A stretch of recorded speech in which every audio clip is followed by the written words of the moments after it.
area under the depot command, what we had was two things. We continued to rebuild 1790 engines for the M88 tank retriever, and we also got a mission to reconvert host nation buses that had been converted to ambulances and to do body work and reconvert those back to civilian use. And so we had, I think, about 60 or 70 of those buses that we redid and got those back. That was kind of a quick fix type operation. We had an X amount of number to do in a short period of time so we could go ahead and move troops around.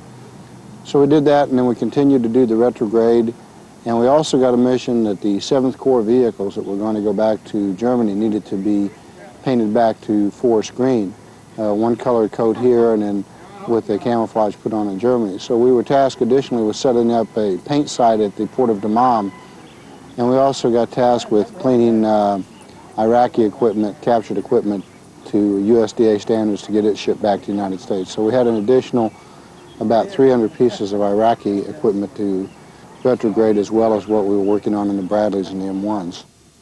The Kansas National Guard's 170th Maintenance Company is officially a heavy equipment maintenance unit, yet they have individuals who can work on or work with nearly anything, even a sewing machine. Sergeant William Knittig is a canvas repairman, and his sewing skills were just what Schwarzkopf's Army was looking for. We've been sewing on all these unit patches and name tags for all these troops going home. We like the 82nd Airborne from Fort Bragg. These people here are out of Fort Blitz, most of them, Texas. And most of them have been up in the front lines and seen all the combat. And you get a lot of war stories out of them. So it's kind of interesting. Before the ceasefire of February 27th, he and 50 other members of the 170th became truck drivers and hauled one of that area's most valuable commodities, water. Well, we went down to United Emirates, and we had 3 convoys of water, about 50 semi-loads each convoy, and about a 900-mile trip each time. They fly us down, and you drive back with their semi-loads. So then we drop it off at Dhahran, and another crew would take it from Dhahran on up to the Iraqi border and up through there. This was Knittig's second war. He was with the Marines in Vietnam and figured that his past experiences there helped him through this one. I think it's a lot easier on me than it is some of these guys that's never been to combat. I knew more what to expect.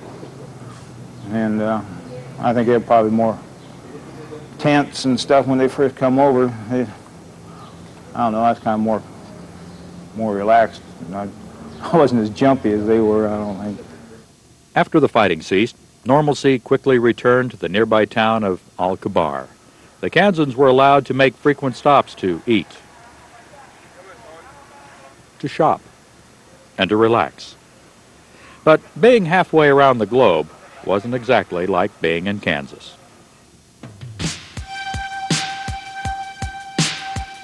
Soldiers have been sent to every corner of the world as far back as the earliest of Roman legions.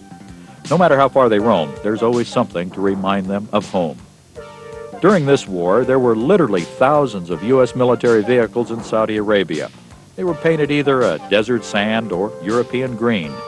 Not much variety, except that every now and then one saw strange and interesting designs painted on doors and on the sides of almost any vehicle.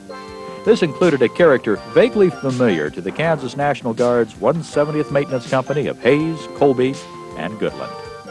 Several days ago, we noticed that this Jayhawk, this mysterious emblem, was appearing on our vehicles and other pieces of equipment around the area. I have no idea where this Jayhawk is coming from, but I do have one on my shoulder, and I'm not sure where it came from either. But our commander has posted guards on our vehicles to patrol this incident and hopefully stop whoever is putting the Jayhawk on our vehicles. When we were activated, I was a senior at KU. I'm majoring in business administration. And so, honestly, it's not a big problem, a big issue for me that this Jayhawk is appearing mysteriously around this country. Well, the group of us got together one night and decided that, we needed something to liven up the vehicles. And after talking with several individuals, one day this mysterious Jayhawk just happened to be showing up on the vehicles, and much to my liking and especially its worth, it is definitely an asset to the company right at this present time. We have a few die-hard wildcats around here that definitely don't like it, but to keep uniformity within the company, we decided that the Jayhawk would be the predominant emblem for our vehicles. Well, it appears as if the mystery of the appearing Jayhawk may never be solved. And I tell you, I, for one, as a faculty member of Kansas State University, find it a little disconcerting to see this emblem all over the equipment of the 170th Maintenance Company. But then again, we're halfway around the world, a long ways from Kansas, and this does remind us of Kansas, the state of Kansas. In many communities, the National Guard is, and always has been, a family affair. For the Gulf War, brothers and sisters were activated together. Families were called, and they too served together. Last November, few in western Kansas ever dreamed that local Guard units would be activated for Operation Desert Shield. Least of all, Sergeant First Class Richard Brungart of Hays. 24 years ago, he was activated with the Hays Unit and eventually served in Vietnam.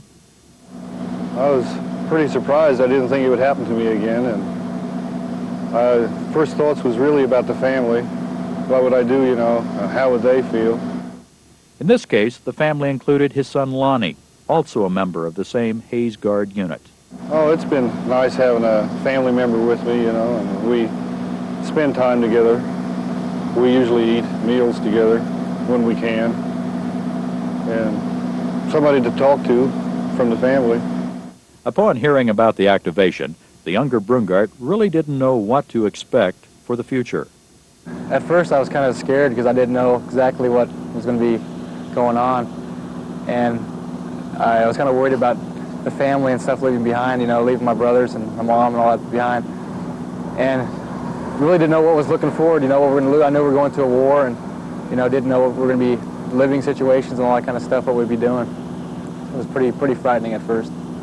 I think it's brought us closer, you know, we're the only ones, we're family and we're here together, and, you know, we see each other every day and we get to be with each other every day. And back at home, I'm always constantly busy, and he's on his own separate way and I'm on my separate way, and we don't see as much as we do now here. It's just kind of a lot closer, I guess. You know, I get along with him a lot better here and all that. After the war, the days seemed to stand still for the Kansans. The war was swift and the victory decisive. The troops were heading home to families and friends. And for the 170th, the days seemed never to end. Would they come home next week, next month? Just when? Toward the end, morale was becoming a problem, but the encouraging part was that the missions were winding down and the redeployment pace was accelerating. They were still working day and night at the port of Daman, somehow able to always sneak in a quick game of chess. Thoughts were collected and preserved for eternity. The nearby beach fostered reflective contemplation. Hours were lazily passed away staring at pre-recorded movies or attempting to master a newly purchased Game Boy. They were 9 time zones away from home, yet they kept in touch by phone and by lining up for mail call. By the middle of June, their duty to country had concluded. In the early morning darkness of June 18th, they came home.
The biggest problem we had to deal with, I think, was the morale of the troops for two aspects. One, they were not working in what they were trained in. They were not doing MOS work, although it had to be done in order to get people home.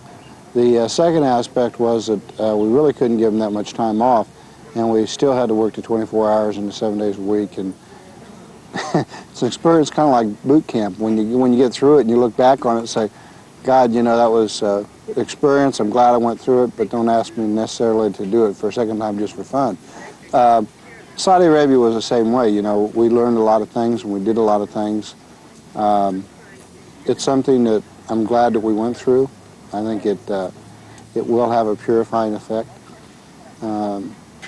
It tests your mettle and whether you can go from a M-Day soldier to a full-time soldier in a 3 days notice, which is about what we had. And so from that point of view, it makes you mature. And I think that we took a lot of kids over and we brought a lot of men and women back. I don't think we brought any kids back. We had some people that grew up and did a great job for me. We had some that, you know, maybe found out the Guard's not for them because they do have other concerns here that they need to take care of. And I certainly respect that as well. It's not a job that everybody can do.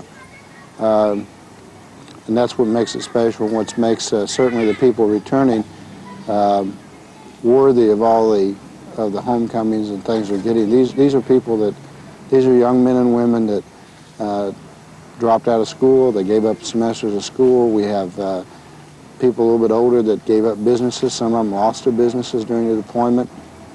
Some people suffered real financial hardship, but a lot of those people did it because they signed on the line and that's what they wanted to do. And so it really brought home what a citizen soldier is. Today a truth came to me. I'll write of the war later, after the images have dropped from my mind like the leaves of the palm. Then I'll see the tree, the important stuff after the war, after the memory fogs over the unimportant, like the fog off of the harbor. The important sights and sounds will remain, and time will strip away the leaves, away layer by layer. I'll cut the tree and build something useful. I don't know what, just something, but it must be useful, lest I play the fool.